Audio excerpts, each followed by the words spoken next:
श्री राम दोस्त। आज फिर मैं आया हूँ एक वीडियो के पास। बहुत से ऐसे लोगों का ये होता है कि मदन सर आप एक वीडियो क्यों नहीं बनाते, काफी दिन आप वीडियो नहीं बनाते हो। मैं बात करने जा रहा हूँ हमारे जो पथ विक्रेता भाई है। आज हमारे कानून को 10 साल हो गया, 2014 से लेके 2024 10 साल होने जा रहा है। आखिरकार क्यों नहीं हमें इतना अधिकार होने के बावजूद पूरे भारत में आज भी स्ट्रीट वेंडर्स को कहीं भी वेंडिंग जोन नहीं दिया गया है। आज भी अगर दोषी है तो सिर्फ हम और आप, तीसरा कोई दोषी नहीं है। आप जानते हैं, सभी को पता है कि जो बच्चे नहीं रोते हैं उसको मां दूध नहीं पिलाती। आज हम सबके बीच सेम उसी तरह कहानी है। मेरी दुकान उठ गई तो बगल वाला मेरा पड़ोसी ही सोचता है कि चलो उसका दुकान उठ गया तो अपना दुकान तो बच गया ना, अपना व्यवसाय तो बढ़िया हो जाएगा, रोटी बढ़िया से निकल पड़ेगा। पर ऐसा नहीं दोस्त। जैसे मैं आपको एक एग्जांपल बता रहा हूं, मेरा मकसद नहीं है वीडियो बनाना, मैं भी एक स्ट्रीट वेंडर से हूं। इसके लिए मैं पूरी प्रमाण में आपको इस वीडियो में मैं देने जा रहा हूं। सो गाइस, आप इस वीडियो को अंत तक देखिए, थोड़ा वक्त निकालिएगा आप। जैसे कि हमारे ये जो उंगलियां है ना, हाथ, इसमें 5 उंगलियां है। ये मोटा है, ये थोड़ा मोटा है, ये उससे थोड़ा सा मोटा है, ये थोड़ा पतला है, ये थोड़ा पतला है। हर 5 उंगलियों का 5 काम है ना। सपोज मान लीजिए अगर आपको ये उंगली काट दी गई, क्या आपकी ये भूसा बंधेगी? नहीं बंधेगी। कहीं कभी नगर निगम या म्युनिसिपैलिटी बोर्ड या कॉर्पोरेशन डीएमडी इस उंगली को तोड़ दिया, आप खुश हो जाते हो, इसको हटा दिया आप खुश हो जाते हो, लेकिन लास्ट में अगर आप अकेले रहकर को क्या कर लोगे? यही समस्या हमारे स्ट्रीट वेंडर्स, हॉकर्स भाई का है। जैसे कि हमारे गले में अगर 109 मोती का एक माला होता है, अगर एक माला टूट जाता है तो एक एक करके मोती टू बिखर जाता है। आज तक हम लोग एकत्रित नहीं होने का कारण ही है जो आज हम लोगों को वेंडिंग जोन नहीं मिला। और आप लोग इस चीज को भी जानने का प्रयास कीजिए कि आखिरकार कारण क्या है जो स्ट्रीट वेंडर्स के तहत जो वेंडिंग जोन दिया जा रहा है, या देने का प्रावधान है, या टीबीसी टाउन वेंडिंग कमेटी बनाने का प्रावधान है, जिसमें 100 में 40% तो हमारे स्ट्रीट वेंडर्स रहेंगे। इसके अंदर में जो हमसे जो सेक्शन 8 के तहत जो फंडिंग लेगा, वेंडिंग फीस लेगा, उसके अंतर्गत तो 5 to 10% हमारी रोजी रोटी, व्यवसाय, या हमारे बच्चे को भविष्य पढ़ाई के लिए, या हमारे बिजनेस के लिए, या हमारे स्वास्थ्य के लिए, वो 5 to 10% उस पैसे को खर्च करना है। और जो हर शहर में जो वेंडर्स लोगों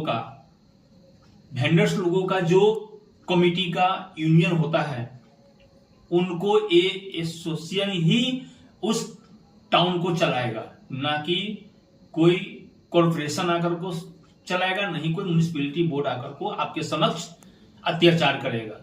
किसी भी संविधान में नहीं लिखा गया है कि आपको दुकान को बलपूर्वक तोड़ दिया जाए। हमारे इंडियन कॉन्स्टिट्यूशन भी कहता है, सेक्शन जो 19 है, और कॉन्स्टिट्यूशन ऑफ इंडिया 21 जो आइन है, उसके अंतर्गत भी किसी को बिजनेस को क्षति पहुंचाने का अधिकार नहीं है। उसमें सबका मौलिक अधिकार, जीने का अधिकार बताया गया है। मैंने नेक्स्ट वीडियो में मैंने भी बताया हूं कि हमारे म्युनिसिपैलिटी बोर्ड का एक्ट में भी वो दिया गया है, जो हमें टैक्स लिया गया है, वो पर्चे दिए गए हैं, उसके अंदर भी दुकान नहीं हट सकती। जो हमारे स्ट्रीट वेंडर्स एक्ट 2014 का, उसके अंतर्गत भी हमारी दुकान नहीं हट सकती। इतनी कुछ प्रूफ होने के बावजूद भी आज हम लोग दर दर का ठोकर क्यों खाते हैं, क्यों भागते फिरते हैं? इसका दोषी है तो सिर्फ हम लोग और आप, क्योंकि हम लोग एकत्रित नहीं होते हैं। अगर हर शहर में पूरे वेंडर्स अगर अपने एसोसिएशन से मिले, अपने संगठन से मिले, आप लोग एक चीज को मान लीजिए, हर इंसान लीडर क्यों नहीं हो जाता है, या हर इंसान प्राइम मिनिस्टर क्यों नहीं होता, हर इंसान मुख्यमंत्री क्यों नहीं बनता है? क्योंकि हर इंसान के पास वो दिमाग नहीं होता, हर इंसान के पास वो कलेजा नहीं होता जो सामने वाले से फाइट कर सके। मैं एक ही चीज आप लोगों को आश्वासन दूंगा कि अगर आप लोगों का समक्ष हर शहर में जो भी लीडर बन के आपके समक्ष अगर जा रहा है तो उनको आप एक अपने गार्जियन समझ कर को उनको आदर भाव कीजिए और उनका बताया हुआ रास्ता पे आप चलिए, जो आपके बिजनेस और आपके जीवन के बारे में चिंतन करता है। अगर उसके लिए अगर आपसे यदि कुछ 10-20 रुपए या जो भी फंड आपसे वो खोज रहे हैं मंथली का 100 रुपए या 200 रुपया, वो भी एक सरकार का हमारे इंडियन कॉन्स्टिट्यूशन जो बना गया है संविधान कानून भारत का, जो 1860 के अंतर्गत जो समूह चलाता है, संगठन को एकत्रित करता है, उसके लिए जो उस संगठन का मेंबर बनता है उसमें भी एक मेंबर फीस देने का अधिकार है। यानी आप चाहेंगे कि हमें फ्री में ही हमें सब कुछ का सुविधा मिल जाए। गाइस, दुनिया में ऐसे लोग आपको नहीं मिलेंगे। मैं भी एक मदन शाह मेरा नाम है, मैं भी बिहार के रहने वाला हूं, मैं फिलहाल असम में रह रहा हूं। मैं भी जब अपनी पढ़ाई खत्म करके जब मैं डिब्रूगढ़ असम में जब आया, मैं भी एक चने का दुकान छोटा सा टोकरी मैंने खोलने का कोशिश किया। ये मैं थोड़ी सी अपना जीवनी में आपको बता रहा हूं। ये जीवनी आपको मेरा इस डिस्क्रिप्शन में आपको मिल जाएगा, डिस्प्ले में आपको।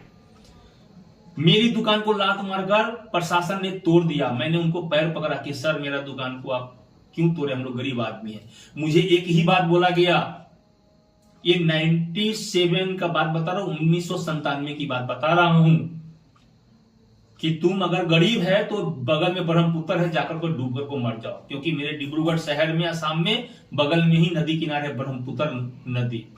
मैंने आज भी उस चीज को मैंने नोट करके रखा हूं और रख लिया। बोला कि अगर भगवान मुझे उस लायक बनाया तो मैं एक दिन इस चीज के लिए मैं फाइट करूंगा। मैं जितने दिन में मैं चना बेचता गया, मैं मतलब कॉपी को पढ़ता गया और मुझे मिला कि स्ट्रीट वेंडर्स कानून का 1937 में ही इसका जनगणना और इसको लिखावट लिख दिया गया था। लेकिन पास होते होते 2014 में आकर को हम लोग को यह कानून मिला।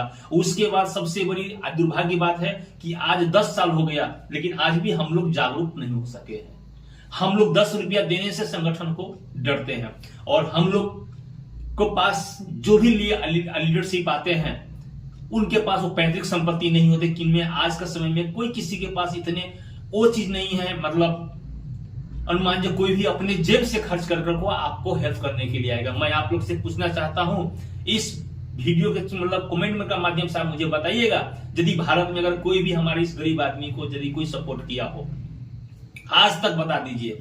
ऐसे आपके पास दुकान में चाना खाने आएंगे, सामान पूछ के खाने आएंगे, गोलगप्पे खाने आएंगे, चाट खाने आएंगे, तो एक से एक बॉस आपको बोलेंगे तुम्हारा दुकान मैं बचा दूंगा, मैं ये हुआ अमुक तमुक, बहुत कुछ आपको सपना देगा। लेकिन जब वक्त आता है दुकान हटने की बात, जब हम अपमान होते हैं, उस समय सारे दोस्त सारे पावरफुल आदमी बैक हो जाता है, क्योंकि किसी के पास वक्त नहीं है हम जैसों की। क्योंकि उन लोगों को पता है कि इस गरीबों को साथ देकर क्या होगा, क्योंकि इन लोग पीछे भाग जाएगा। और वही हाल आज हमारे साथ हुआ। मैं इस चीज के लिए मैं जेल भी गया हूं। आज डिब्रूगढ़ डिस्ट्रिक्ट में 28 बेंडिंग जोन भी मैंने लिया, बेंडिंग पोस्ट भी हरा गया। इसकी लड़ाई भी कोर्ट में केस चल रही है। उसके बावजूद वेंडर्स लोग सोचते हैं कि मदन शाह को सपोर्ट करके क्या होगा, मदन भाई तो झगड़ा करता है। लेकिन आज उन्हीं 28 बेंडिंग जोन जो दिया गया है सरकार का माध्यम से मैंने लड़के लिया हूं, उसी बेंडिंग जोन में हमारे स्ट्रीट वेंडर्स भाई अपना रोजी रोजगार को पालन कर रहा है और अपने परिवार को पाल रहा है आराम से दायक से। बाकी आगे का प्रोसेस लागू नहीं होने का वजह से, क्योंकि मैं कमजोर हूं।